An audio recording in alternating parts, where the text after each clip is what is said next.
Fala galera, sem enrolação, vamos às notícias do Gigante da Colina.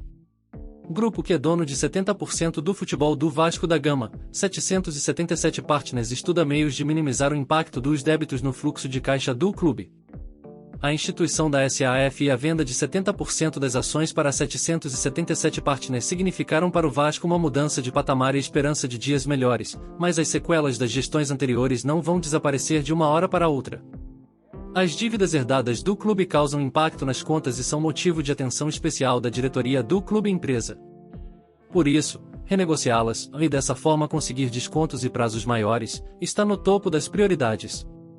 O relatório de demonstrações financeiras publicado pela SAF do Vasco mostra bem esse cenário. Com números do período entre 8 de agosto e 31 de dezembro de 2022, o balanço apontou ativo ao conjunto de bens, créditos e direitos que compõem o patrimônio da empresa, de R$ 178,7 milhões. Por outro lado, o passivo, a dívidas, foi de R$ 773,3 milhões, daí vem o déficit de R$ 594,5 milhões. No ato da compra do futebol do Vasco, a SAF assumiu a responsabilidade de pagar até R$ 700 milhões das dívidas da associação. São débitos trabalhistas, cíveis, extrajudiciais, parcelas de financiamentos, empréstimos, contas a pagar para entidades esportivas, impostos e por aí vai. De acordo com o relatório, mais da metade dos R$ 120 milhões aportados pela 777 em setembro do ano passado foi destinada a dívidas dessa natureza, enquanto 32%, a cerca de R$ 38 milhões, serviram para custos operacionais e pagamento de atrasados. A SAF precisou priorizar o acerto com credores como Maxi Lopes, cuja inadimplência poderia acarretar no impedimento de inscrever novos jogadores, o chamado transfer ban. O Globo Esporte apurou que, até maio deste ano, aproximadamente R$ 100 milhões do total da dívida vascaína haviam sido quitados. Confira a seguir o detalhamento das dívidas da SAF do Vasco. Todas as informações foram retiradas do relatório de demonstrações financeiras publicada pelo clube na semana passada.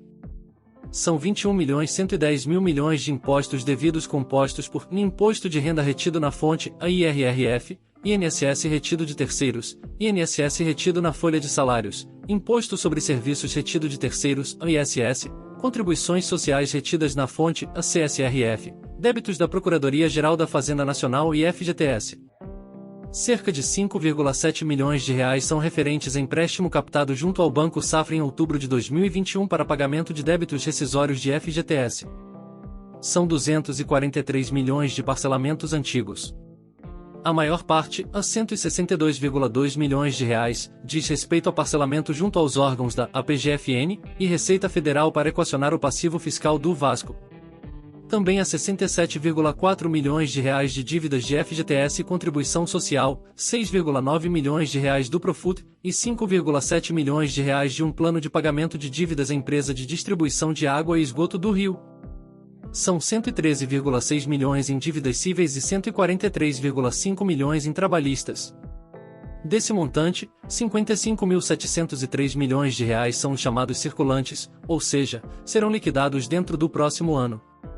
São mais de 73 milhões referentes a acordos extrajudiciais e credores. Cerca de R$ 22,2 referem-se a acordos de dívidas não judicializadas, enquanto 9,7 milhões compreendem saldos de dívidas assumidas em acordos bilaterais. São mais de 11 milhões devidos a sociedades esportivas. Para poder registrar a SAF, o Vasco precisou negociar suas dívidas com a Federação do Rio, a R$ 4,1 milhões, e a CBF, a R$ 7,4 milhões. E mais de 127 milhões declarados como outros débitos. Compreendem montantes de imagens e comissão a pagar, fornecedores, obrigações trabalhistas e sociais, arrendamentos, passivo contratual e provisão para riscos judiciais. Se você quer ter acesso às notícias diárias do maior time do Rio de Janeiro, inscreva-se no canal e ative o sininho para não perder nada. Até mais!